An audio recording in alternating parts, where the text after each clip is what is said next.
Thank you for your past support to the International Tibet Network. As you know, our role is to strengthen the global Tibet movement and help to increase campaigning for Tibetan people. In 2017, we have brought Tibet campaigners from across the world together at regional conferences in Latvia, Mexico, and Taiwan. We've reviewed our strategy to make sure our campaigns are as effective as possible and re-examined our fundamental ideas about how change in Tibet will come about. We've supported groups in campaigns including raising the cases of Tibetan political prisoners, successful advocacy work at the United Nations, to building pressure on Liverpool Football Club for their controversial deal with Tibet Water Limited.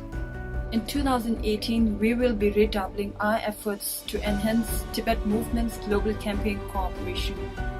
In exploring new opportunities to put China's censorship and propaganda in our own communities under pressure. As 2017 draws to a close, and we look ahead to the opportunities to come, we draw massive inspiration from the continued resistance of Tibetans in Tibet and from your ongoing support.